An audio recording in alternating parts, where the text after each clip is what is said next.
welcome to the YoshiCast. Today is Tuesday, August 21st, 2018, and this is episode 14 of Bag and Board. Yoshi! Thanks for joining me, everyone, for another episode of Bag and Board, where I like to go over the comics I picked up in the last week and bag them and board them in front of you, maybe talk about them a little bit, explain why I picked them up, what I think's cool about them. And this week when I went to the comic book store, I couldn't find anything. Granted, I did not have a lot of time to spend in the comic book store. It was more of an in and out job.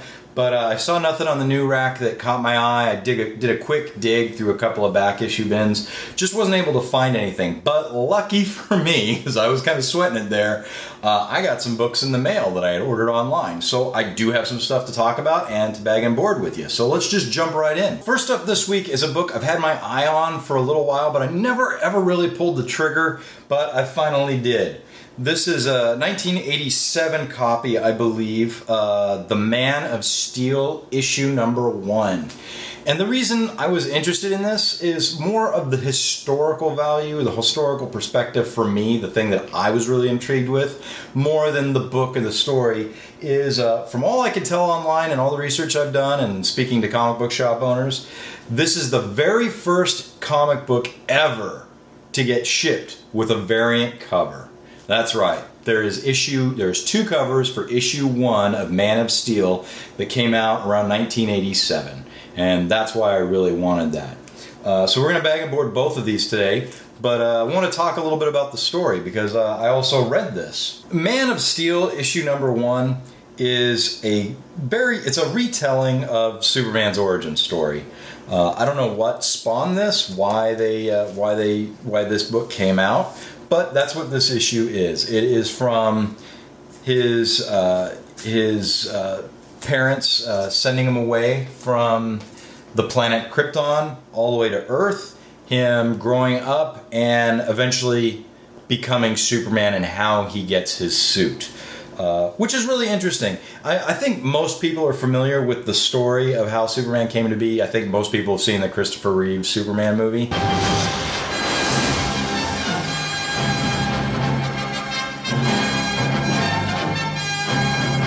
There was enough difference in this that it was fun to read. It's not my favorite book. I don't know if I'll ever read it again, quite frankly.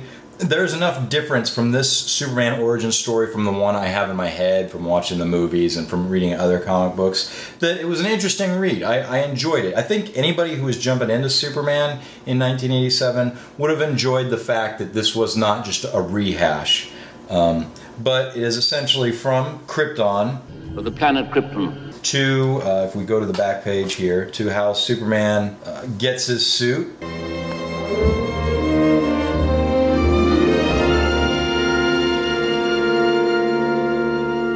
Your folks would be proud of you. We sure are.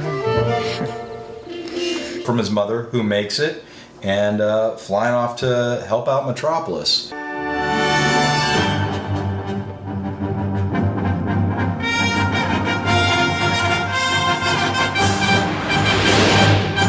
There was an interesting part in the middle of this book that really intrigued me. Superman had been living in Metropolis for 3 years at this point in the story. And he was watching some sort of air show where one plane collided in the other. It was completely random, never should have happened. And Superman is in a crowd of people watching this. And he just reacts. He just jumps up into the air and with all his might brings down these two planes as safely as possible. And everyone there just dogpiles him. Superman, help me with this. Please save that. Why can't you do this? Help out my kid. How about give me money? He just gets him bombarded. And he goes back to his farm where his parents live in Kansas. And he's just kind of like, I want to help people, but I can't if I'm just going to be, dogpiled like that every time I do something good. I don't know about this costume thing, Clark. It'll work. It has to. If I have an effective disguise, I won't have to worry about people finding out about me. And so, with the help of his parents, they come up with the secret identity and the Superman suit, and then at the end of the book, he goes off to to do it, to be Superman and to be Clark Kent. Really, again, enough of a different take from the original that I enjoyed reading it, but there was not enough substance here for me to want to pick up issue 2 and just see what happens. So yeah, the art was really cool, and just so everybody knows, I did get this because of the historical significance to me. I dig variant covers, I dig blank covers, and this being the first comic book series to have 2 variant covers ever, it just intrigued the hell out of me, so I picked it up. I don't think you can tell it very well from the cover art here, but I did get a Christopher Reeves vibe look from Superman as he got older in this comic book. He does run into an issue where his father's like, you have these powers, you're stronger than other people, and that you can see through walls and stuff. You can't use it like that. You're going to get in trouble. You'll get exploited. You'll get taken away. Numerous other things. Been showing off a bit, haven't you, son? He's actually, one scene that they cut to is the end of the Smallville football season, and Superman Clark Kent single-handedly owned that game and won it. Every time I get the football, I can make a touchdown. That's for sure. Every time. Yeah. I mean, is it showing off and somebody's doing the things he's capable of doing? Is No. a bird showing off when it flies? No. His folks can see that the other players are pissed and not happy. It was just interesting, that dynamic, how on the ride home his dad is talking to him about how he can't do that, how he has to understand that he has to limit himself to be able to blend in better. But when Clark Kent moves out and he goes to live in Metropolis, those first few years, his mother is collecting all of these newspaper headlines from the Daily Planet of things that are unexplained, that are happening, that are positive, the do-goods, that she knows is her son doing them. And so she's got this scrapbook she's compiled with all of these things her son has done that she's very proud of, and rightfully so. And her husband, was it Thomas Kent? He's concerned. It's a small part, but he's concerned that, if they ever get robbed and someone finds this scrapbook, they're going to put 2 and 2 together. And Martha Kent is like, come on. I'm just an old crazy lady who collects newspaper clippings. And that ends that discussion. So yeah, it's a good book. It's a good origin story.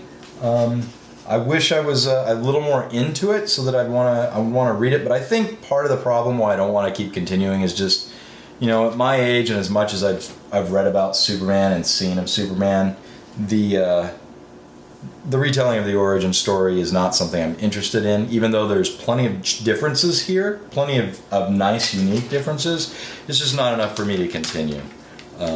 Maybe at some point down the road I'll be like, I'm on a Superman kick. Let's read some more books and see what's going on. But for now, this is what I've got. I got this for the variant cover.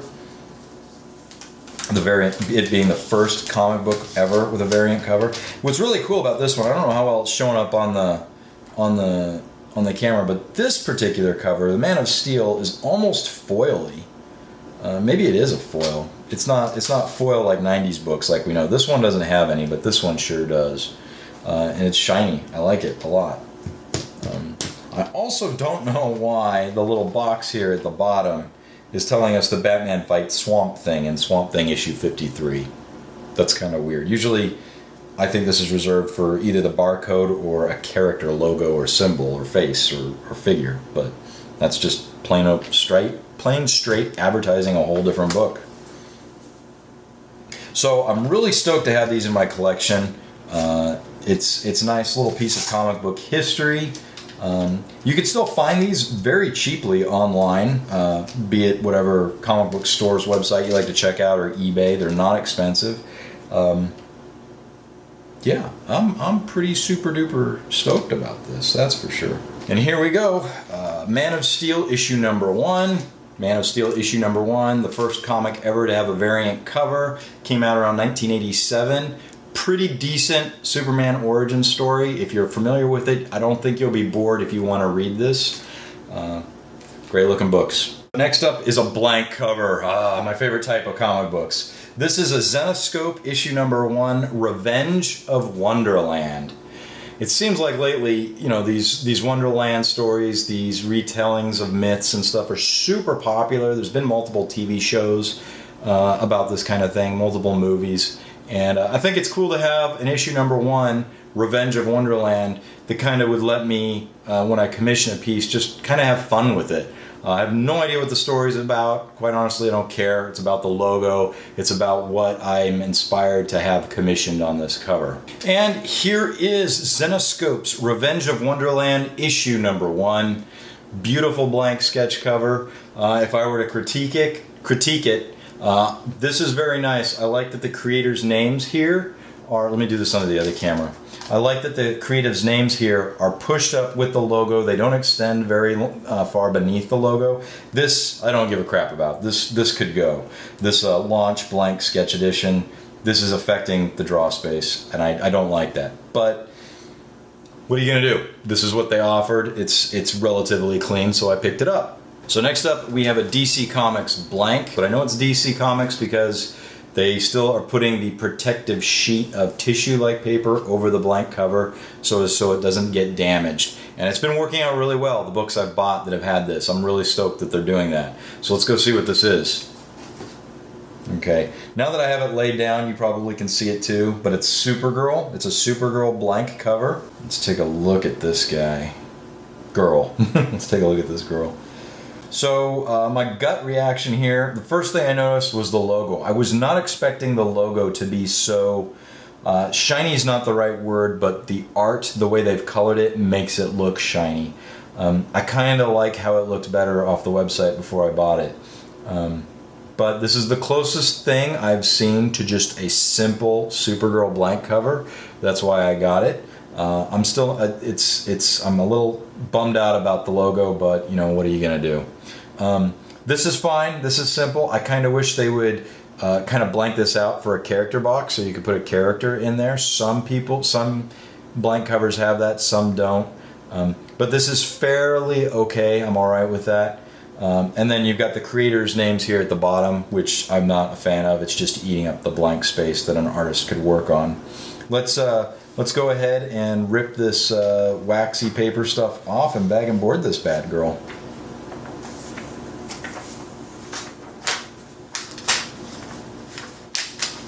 And that came off. This is the nicest one that's come off so far.